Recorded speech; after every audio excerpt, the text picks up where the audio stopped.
नमस्कार दोस्तों, आज हम बात करेंगे भारत चीन विवाद के पीछे की मुख्य वजह। तो मेरे अनुसार इस विवाद के पीछे की मुख्य वजह है सीपीईसी। सीपीईसी यानी कि चाइना पाकिस्तान इकोनॉमिकल कॉरिडोर। ये कॉरिडोर एक सड़क मार्ग है जो कि पाकिस्तान का ग्वादर पोर्ट, जो कि चाइना ने बनाया था 1998 से 2002 के बीच में, उसको जोड़ेगा चीन के शिनजियांग प्रांत है एक उनका वेस्ट पार्ट में, वहाँ के कासगढ़ शहर से। कासगढ़ शहर वही शहर है जिस पर कभी अपने भारत के कुषाण वंश के सम्राट कनिष्क का शासन हुआ करता था। तो अभी ये जो है चीन के अंडर में है, और चीन का एक तरीके से ये वेस्टर्न दरवाजा है व्यापार के लिए, कासगढ़। तो ये कासगढ़ को जोड़ना चाहते हैं ग्वादर पोर्ट से। और इसके पीछे का मुख्य उनका जो कारण है वो ये है कि चीन की जो अभी तेल की सप्लाई है लगभग 90 मीट्रिक टन की है, 19 मिलियन मीट्रिक टन। वो लगभग 12,000 किलोमीटर लंबे रास्ते से होकर जाता है, जिससे कि तेल तेल की जो कॉस्ट है वो बहुत ज़्यादा बढ़ जाती है, और चाइना इसके लिए शॉर्ट रूट चाहता है।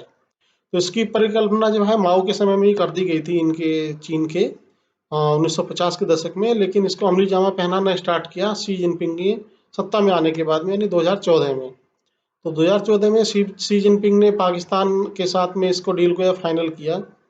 तो उसमें पाकिस्तान को विभिन्न निर्माण कार्यों के थ्रू या अलग अलग परियोजनाओं में 46 मिलियन डॉलर की सहायता राशि भी देनी थी। तो उसके बाद में ये फिर प्रोजेक्ट स्टार्ट हुआ। उस समय पर जो है इंडिया ने इस पर काफ़ी आपत्ति की, क्योंकि ये जो निकलता है ये सीपीईसी कॉरिडोर वो निकलता है गिलगिट बाल्टिस्तान से होकर के। ये गिलगिट बाल्टिस्तान का जो क्षेत्र है वो पड़ता है जम्मू कश्मीर में बेसिकली, जिस पर अभी पाकिस्तान ने अवैध कब्जा किया हुआ है। तो भारत नहीं चाहता, क्योंकि भारत कहता है कि वो हमारा क्षेत्र है। तो भारत ऐसा कोई भी निर्माण कार्य जो कि स्थायी हो, या जिसमें किसी तीसरे देश का ये उसमें कोई भी उसका ये हो, शेयर हो, तो ऐसे किसी चीज़ को भी वो नहीं चाहता है। तो भारत ने उसको काफ़ी विरोध किया। और भारत ने पाकिस्तान के जो शी जिनपिंग जब आए थे तो उनके सामने भी बोला कि ये हमारे जो ये है जम्मू कश्मीर की संपूर्णता है हमारे देश की, उसके उल्लंघन में माना जाएगा। तो अब हुआ क्या इसमें कि जब सीपीईसी स्टार्ट हो गया, तो भारत ने अपने इसके लिए अल्टरनेट रूट्स की कैसे इसको रोका जाए वो स्टार्ट किए, उसने सोचना इस पे शुरू किया। तो इसमें दो तरीके से इसको निकल के आई चीज़ें। नंबर एक तो हुआ कि गिलगिट बाल्टिस्तान का जो रास्ता है वहाँ पर इसको डिप्लोमेटिकली इनको रोका जाए।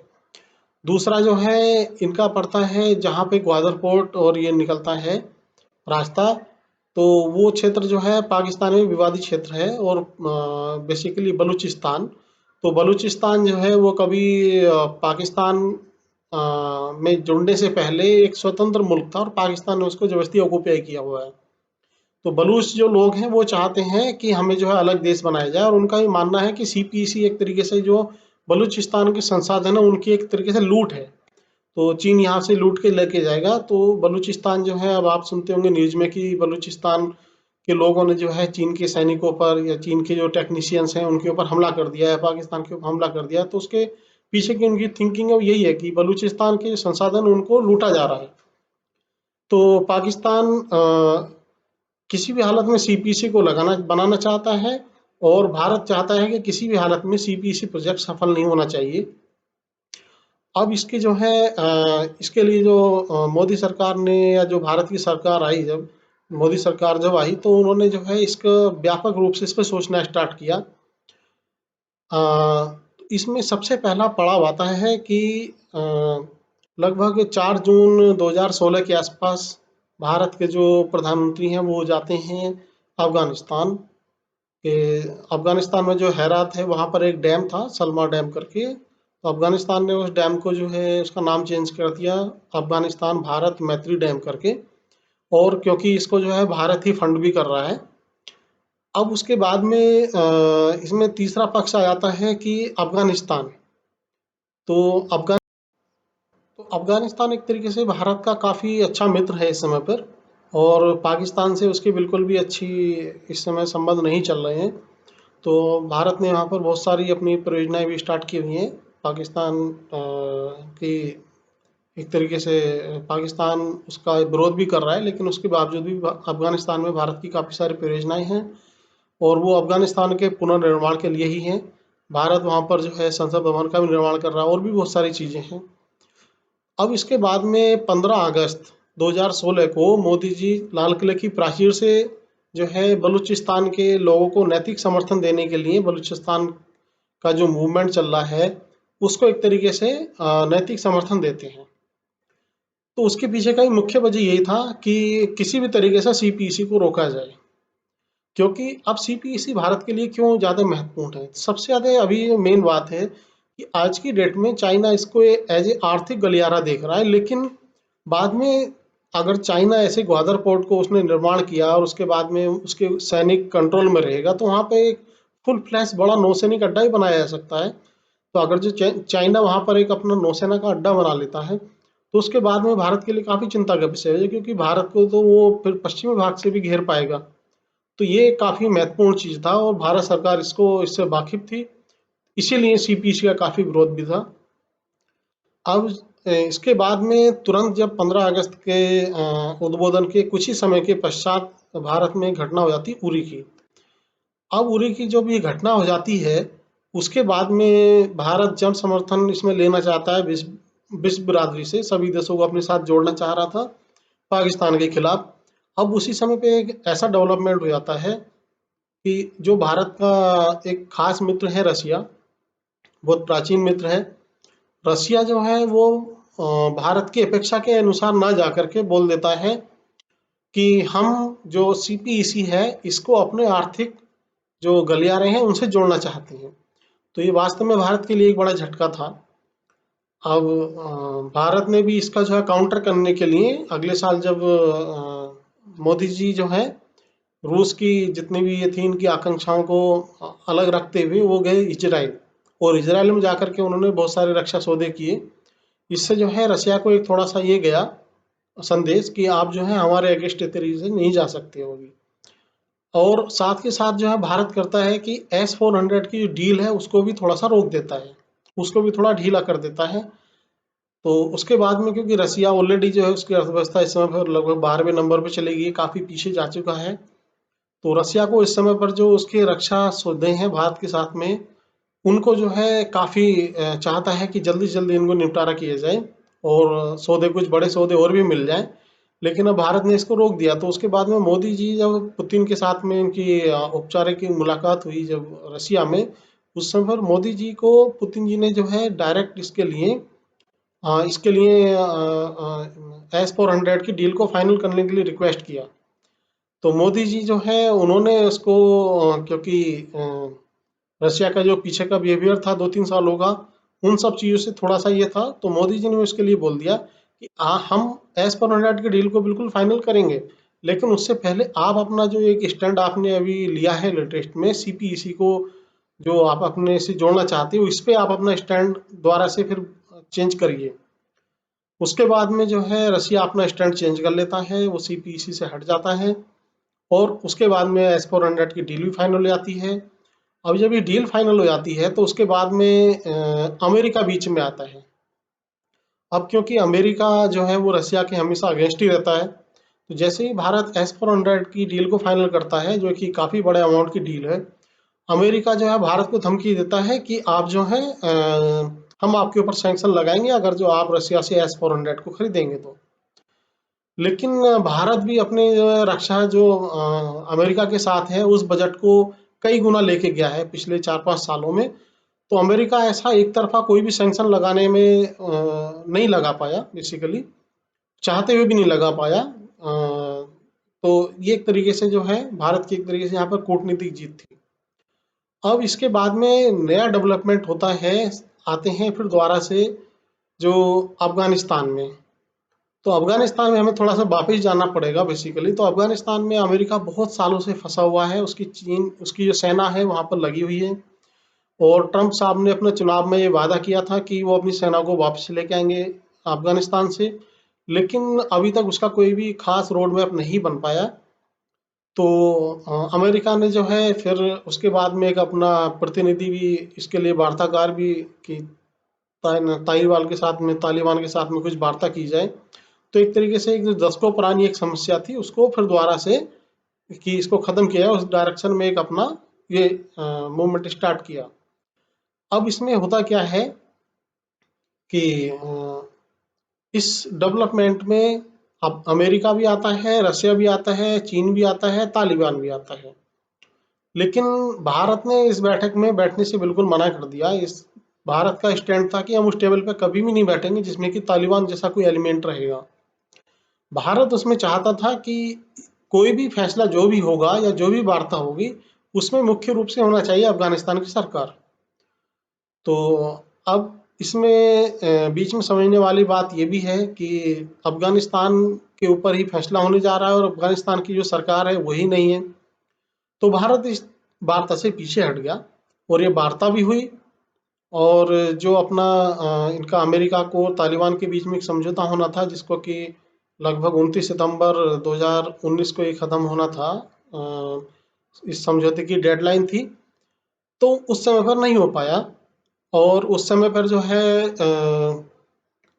हालांकि इससे पहले भारत की जो है कुछ बाहरी जो मीडिया थी, उन्होंने काफी आलोचना की कि भारत अभी समझ ही नहीं पा रहा है कि मोदी जी अभी तालिबान को सिर्फ एक आतंकवादी समूह समझ रहे हैं, जो कि गलत कर रहे हैं। लेकिन अब यहाँ पे समझने वाली बात यह है कि जब मोदी जी को भारत में ही उनके विरोधी आज तक नहीं समझ पाए, तो बाहर के क्या समझेंगे। तो मोदी इस वार्ता से जब हट गए, तो उसके बाद में जब ये वार्ता जब फेल हो गई, 1 साल की इनकी चलती रही डेवलपमेंट, लेकिन आखिरकार ये वार्ता फेल हो गई।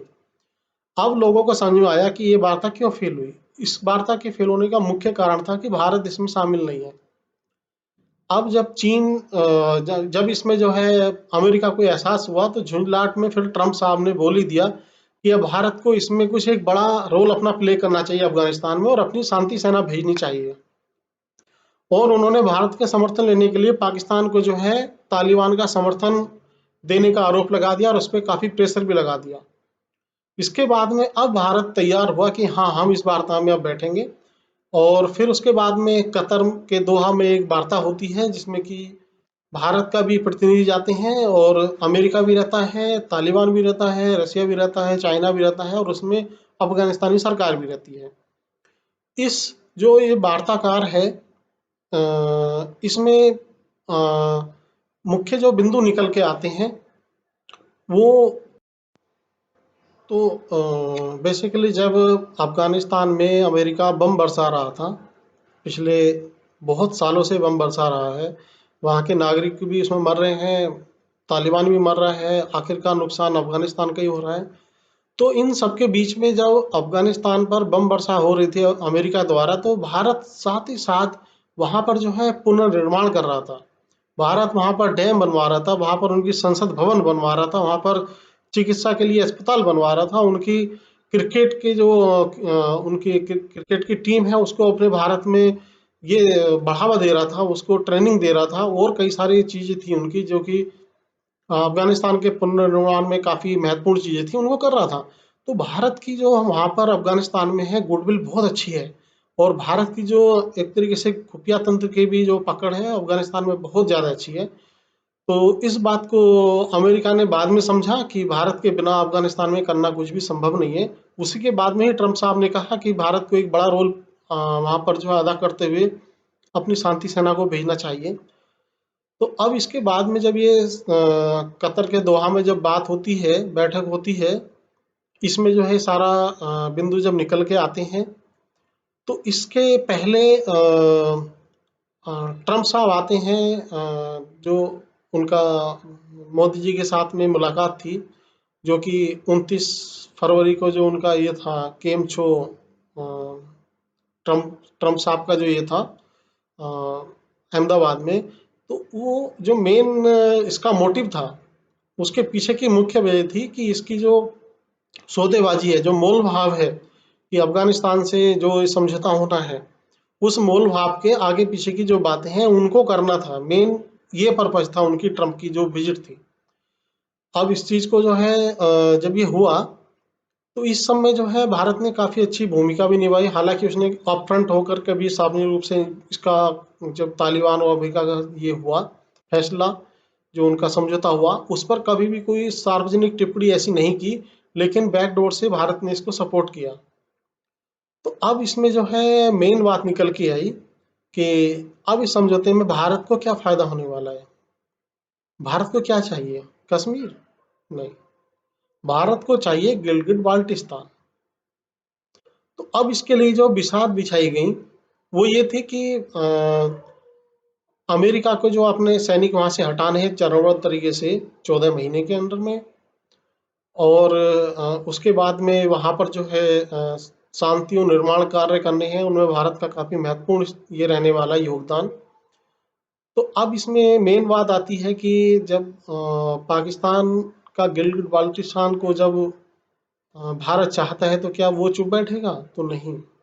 अब इस केस में जो है पाकिस्तान अकेला है, क्योंकि यहाँ पर सबके अपने अपने फायदे हैं। रसिया है, उसका भी एक फायदा है। रसिया चाहता है कि किसी तरीके से अफगानिस्तान से अमेरिका चला जाए, तो उसके दूरगामी फायदे होने वाले हैं रसिया के लिए, तो वो भी चुप है। इधर अमेरिका अपना जो है उसका काम हो जाता है, वो भी सपोर्ट करता है। तो इन सब में सभी को कुछ ना कुछ फायदा हो रहा है, तो पाकिस्तान इस स्थिति में बिल्कुल अकेला है। अब चीन इस चीज के लिए, क्योंकि वो अब उसको लगा कि सीपीईसी जो है ये प्रोजेक्ट तुम्हारा खटाई पड़ गया। अब चीन जब इसको प्रोजेक्ट को देखता है सीपीईसी को, जो कि गिलगित बाल्टिस्तान से निकलता है, अगर ये भारत के अंडर में आ जाता है तो आपका तो पूरा प्रोजेक्ट खत्म हो रहा है। इस चीज की चीन को बड़ी छटपटाहट होती है। और जो ये अभी लेटेस्ट की घटना है, ये एक तरीके से इस घटनाक्रम का आखिरी एक तरीके से पड़ाव है, और चीन इस आखिरी पड़ाव में एक आखिरी प्रयास करके देख रहा है, और उसी का परिणाम है जो गलवान घाटी में जो ये अभी तनाव हो रहा है, इसके पीछे का रीजन यही है। तो ये मेरा एनालिसिस था कि जो भी एक मुख्य वजह है वो सीपीईसी है, और इसके पीछे की बहुत सारी जियो पॉलिटिकल जो सिचुएशंस हैं वो काफ़ी हद तक उत्तरदायी हैं। और इसका कोई मुख्य यही नहीं है कि चीन इतने दिनों से वहाँ पर इतना कुछ नहीं कर रहा था और अचानक से आके बैठ गया है। तो ये पीछे जो है इसकी मेन वजह है चीन की छटपटाहट की सीपीईसी प्रोजेक्ट रुकने वाला है। और इसका जो अभी मेन पार्ट होगा वो एंड होगा इसका तभी जब ये सीपीईसी रुक जाएगा, गिलगित बाल्टिस्तान जो है ये पाकिस्तान से एटलीस्ट अलग हो जाएगा। तो ये सब इसके बाद के डेवलपमेंट है।